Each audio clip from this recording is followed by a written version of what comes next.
trendybeats.com.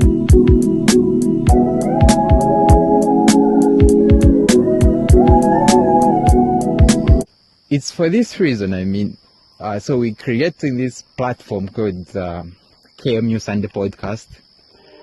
This idea has been there for years, but then, like this year, we just want to take it serious.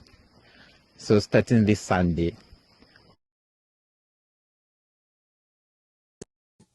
Testing 1 2, testing 1 2. Welcome to the third episode of the Sunday Podcast. Today I'm joined by the president himself, Mapalo Chime, and my co-host here, Constance. They are going to introduce themselves. I'll start with you, Constance. All right. Good evening, everyone. I welcome you to this wonderful program where we're going to interact with the president on such an interesting topic. Yes. So my name is Constance, like he said. I'm doing fisheries and aquaculture, second year.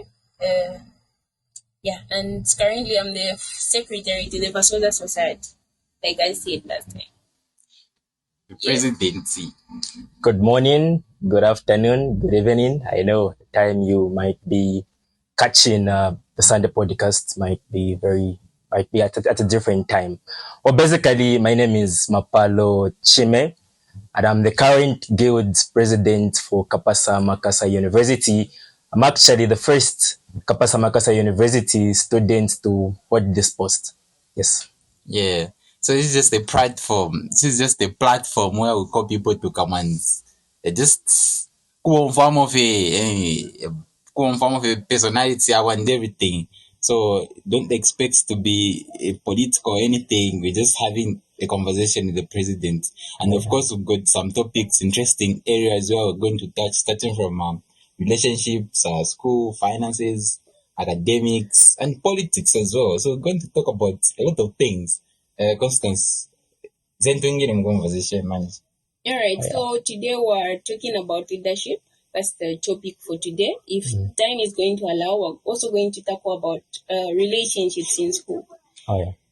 All right. So without wasting much of the time, I just want us to learn from you who a leader is. So from your perspective, Mr. President, who do you think a leader is? Well, basically, my own perspective, a leader is someone who is able to lead, to influence, to inspire, so that we achieve a common goal as a team. Basically, myself, I believe in teamwork.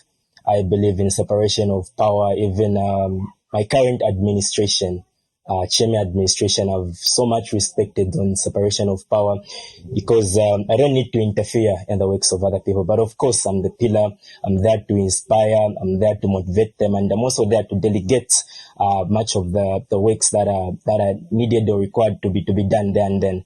So their job, basically, ministers, they're just there to report to you.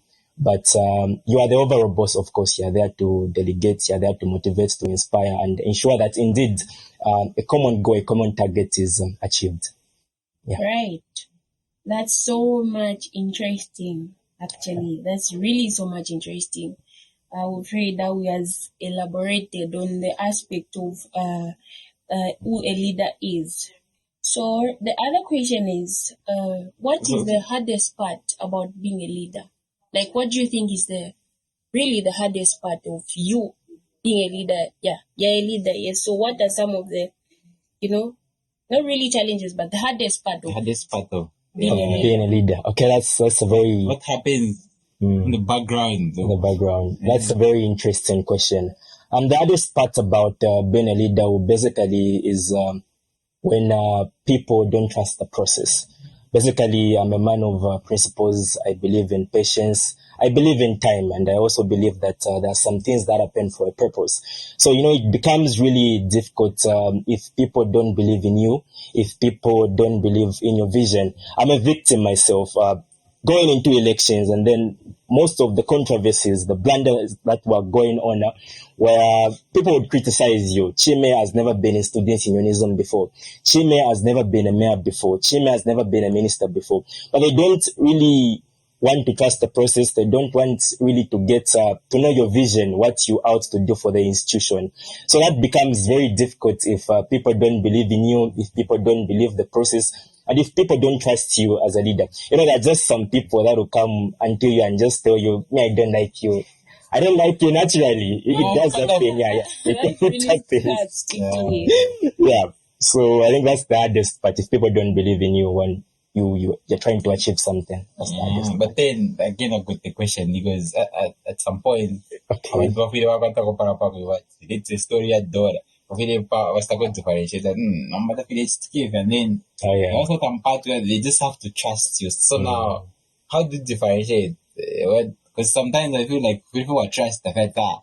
Yeah, because if it's been to one of them time, that's the question. Oh, yeah. You get that Yeah. point. So now, how do you differentiate? To say okay, umuntu yarebe path or maybe is capable despite the experience. You get what I'm trying to say? Okay. Yeah. So for me, one thing you can differentiate that umuntu unakwata vision talebepa is the way you respond to the criticism. Because to be honest, there is positive criticism. There is also negative criticism. There's a quote that I was reading somewhere where it says that I built up something from the stones that people threw on me. Yeah. So we also pick something, we learn something from criticism, checks and balances in government. So that's the way we respond to such criticism. People would talk. Of course, in the recent past on Facebook, I was being tagged on Facebook when the president visited Copperbelt University. Yeah. I was the center of attention. People would tag the union. If Copperbelt University can do this, yeah. What about Kapasa University? The president. In fact, there's a lot. But then, okay, before we even go there, for me, I'm just happy to see you, bro. I know you. But then, university, I used to see you doing debates. Everything. I was like, this guy, I got the potential. So for me, I was happy to know that okay. He took that route. Yeah. So otherwise, according to what I've seen so far, I think they're doing a very good job. I really appreciate. Very good job. So now to the coming of the president. What role did you play in making sure that the president visits the institution? Because maybe it wasn't mandatory. The president have this opportunity. Okay. Exactly. One thing that I do encourage people out there is to believe in themselves more.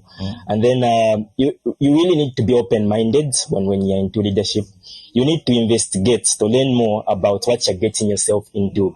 I'm a person that doesn't believe in working in isolation. I don't believe in that. And at the coming of the president, I was invited by the provincial minister, first of all. He invited me over, I think some weeks ago. I think I even made a post. So he called me. He was saying, no, the president will be visiting the institution, but under certain conditions. He might not visit your institution, but just make submissions to me and I'm going to present that to him. So from there, I think we had some debates with him because it's very embarrassing. The president has been in power 2021. That was in August. Then he has never visited the institution before. He has never visited the institution. The biggest learning institution in Muchinga province. Of course. So during my manifesto, when I was doing the campaigns, I think one of the major emphasis I was emphasizing on was to create inter-university relationships. Then the other one was also to affiliate Kapasa Makasa University Student Union to mother national bodies. When you're a leader, before going into leadership, you need to identify what is there, what has been done, and what we are really lacking. Then I thought to myself, going into power, I thought we were lacking affiliations from other union bodies. We were working in isolation. Kapasa Makasa University Student Union Body has been in isolation. So what I did, during when I was called by the provincial minister, I reached out to the National Council of Student Union. So let me just show you something. So this is National Council of Student Union. I'm actually the provincial coordinator for Wanakoso Muchinga province. We're trying to to bring together institutions in Muchinga, be it Zambia College of Agriculture, there's Chinsali Institute of Nursing, there's Michael Chilupias at School of Nursing, there's no, that one is still in the process of opening it. So I engage those guys that sides, the mother bodies, there's this and this, the president is visiting Muchinga province, and for me, I'm going to disclose this. Let me just disclose it. Let me just make it in the open. Secret. Let me be a secret. I told my cabinet, if the president doesn't visit the institution, I'm resigning. Because I made it clear to them, because there's no way the president can visit Muchinga province minus visiting the institution. So we tried, by all means, we involved people, from Lusaka, people from other union mother bodies to also help us out. Right in Galamika, Kobusu president is someone I reached out to. There's the Nakosu chairperson, Mr. Mijelo, Shizombi. I've seen them. They've been touring, going through various institutions. I thought it wise that if these guys can help out other institutions, then why should we be an exception?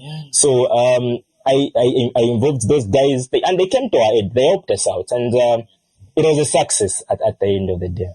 So now talking of that, because also doing politics while you're still a student, somehow you got to go risky. But you can lose your places in school. Exactly. So now you sacrifice time and they won't survive wedding just to sacrifice this. Like I've heard that talking about how you told them that if this condition won't be means I'll do it. It means I'm fighting. There's no way I can be fighting. So that's the risk, because let's have your next question is what's the disadvantages of being a student and also fighting for the people. Now I get that. So I feel like you need passion to be the president, to speak for the people. Exactly. You really need that passion. So now let's say my next. It's a temptation of Magiro Chan. Being a president, I'm sure, goes. How you managing that? I'm actually single, by the way. I'm okay. Anyway, okay. I respond to that question. All right. Okay. I respond. Anyway, for me, I believe I came here for a purpose.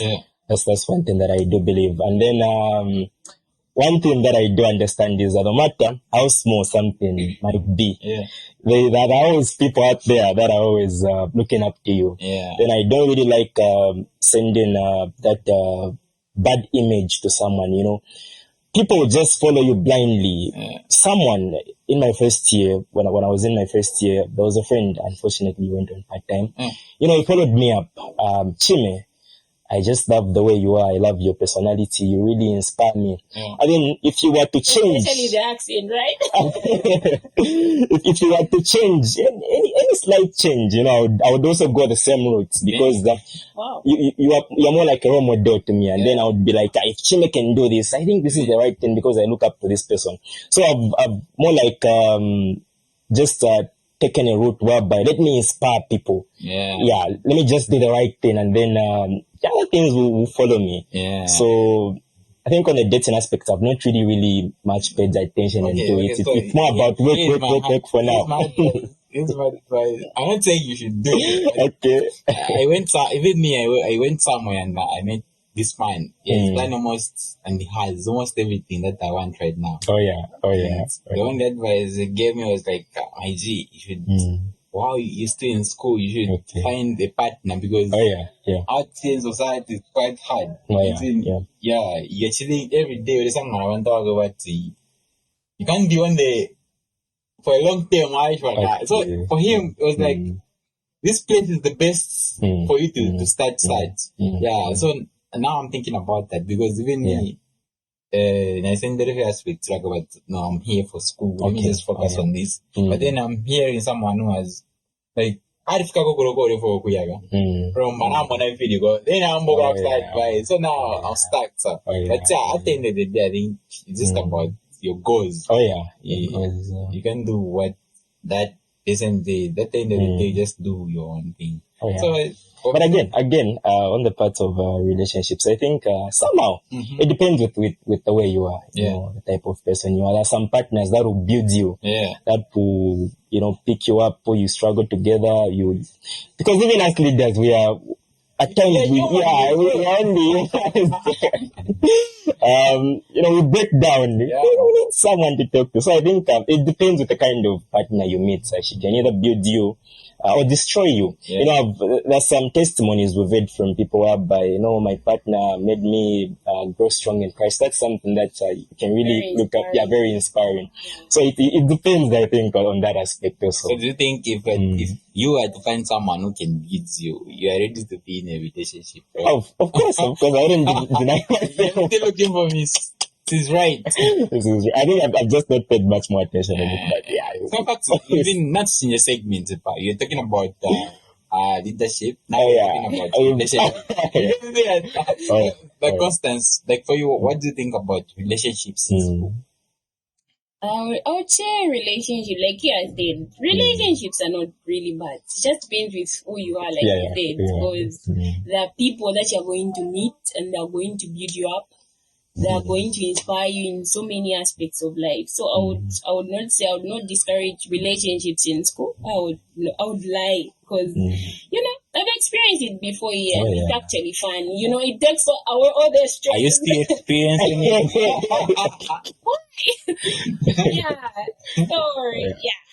I would say that. So, like, Mr. President, I'm interested in the part where you said you talked about criticism and, you know, people discouraging you in one way or the other, more like just giving you the negative energy from sure does those bad vibes. So, like, how do you move above that? Like, how do you really move above the storms? Like, how do you manage that in your leadership to stand still and, you know, just stay focused, and go oriented in your